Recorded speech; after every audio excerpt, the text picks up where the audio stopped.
Muita gente decide se preparar para a carreira de técnico e analista judiciário, mas não sabe o que eles fazem no dia a dia. Quais as atribuições, como é o dia a dia dos servidores que trabalham nesses cargos. E é exatamente sobre isso que vou falar nesse vídeo. Gente, antes de qualquer coisa, quero deixar claro que vou falar sobre as atribuições de técnico e analista judiciário, mas somente da área administrativa e a área judiciária. Sei que existem inúmeras outras áreas boas, como enfermagem, segurança, orçamento, contador, engenharia, etc. Tá? Mas eu falo somente da área administrativa e área judiciária porque aquelas são as áreas que eu tenho mais conhecimento, ok? E o que eu vou falar aqui também se aplica a técnico e analista de Ministério Público, de Defensoria, de Procuradoria, tá certo? Mas vamos lá, vou começar pela área administrativa.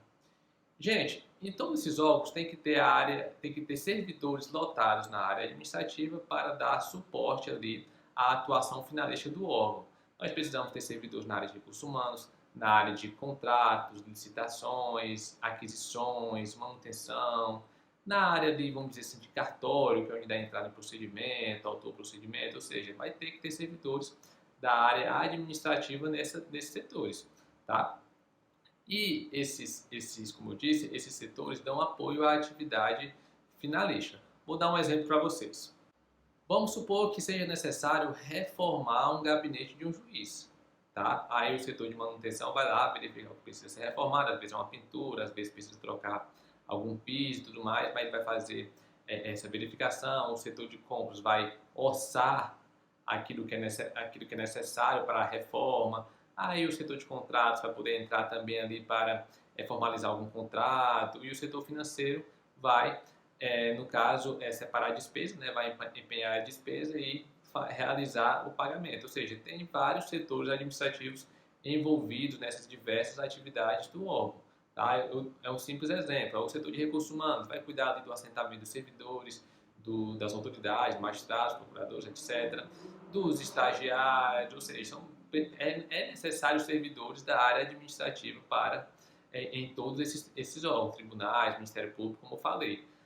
Mas a atividade mais importante desses órgãos é a atividade judiciária, tá? É a atividade jurídica. Por isso que a maioria das vagas que a gente vê hoje são vagas para a área jurídica, exatamente para assessorar o trabalho de magistrados, de membros do Ministério Público, etc.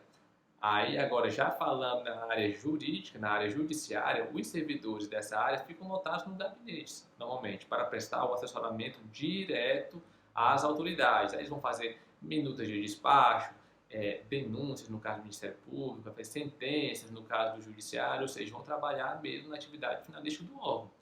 E é ótimo para quem é ali do direito, porque você vai conseguir colocar em prática o que viu ali na faculdade. Tá? Você vai prestar um assessoramento direto à autoridade. Tudo bem? E aí o seguinte, muito dessas atividades vão contar como prática jurídica, se você tiver formado. Tá? E para quem está mirando ali concursos de carreira de membros, é interessante ficar lotado em um gabinete de alguma autoridade. Tá? Mas, em resumo, a atividade judiciária vai atuar diretamente com o magistrado e o promotor, conforme o caso. Certo, gente? Ou seja, nós podemos ter técnicos e analistas da área administrativa, ali nos setores meios, como falei, recursos humanos, financeiro, compras, etc. E nós vamos ter o pessoal da área judiciária nos gabinetes, tá? E qual seria a diferença entre técnico e analista? Né? Quais são a diferença de atribuições? Basicamente, de uma forma geral, é a complexidade da tarefa. Nós vamos ter técnico e analista na área administrativa. Se nós tivermos um serviço mais complexo, normalmente é o analista que deve fazer. Tá? O técnico pegaria algo mais simples, porque o técnico ganha menos que o analista. Nos gabinetes, na atividade judiciária, é a mesma coisa. O analista vai pegar casos mais complexos. Essa é a regra, é para ser isso, porque o técnico ganha menos. Mas o que eu vejo na prática é que, em muitos casos, o técnico desempenha um trabalho melhor que o de analista, tá? Em muitos casos. E para tentar diminuir o abismo da diferença salarial, os técnicos recebem algumas funções para se aproximar mais do que os analistas ganham. Tá? Nós temos, com certeza, analistas muito bons, mas tem casos em que o técnico acaba desenvolvendo um trabalho mais complexo. Aí, no caso, normalmente eles são recompensados por uma função de confiança ou um cargo comissionado. Tá certo? Bom, gente, de forma geral, quais são as diferenças de técnico, analista, área judiciária, área administrativa? Não é uma regra muito rígida, há exceções, não há nenhum problema por exemplo, um analista da área judiciária trabalhar no setor de recursos humanos para analisar processos e tudo mais, então na área de contratos, tá? Não é não é um problema, estou falando só da regra geral. A área administrativa fica nos setores meios e a área judiciária fica auxiliando a autoridade. Certo? Se for alguma dúvida, comente abaixo. E quem não é inscrito no canal, já se inscreve, ativa as notificações para não perder as novidades que trago aqui toda semana, às terças-feiras, 20 horas. Te vejo na próxima, até mais.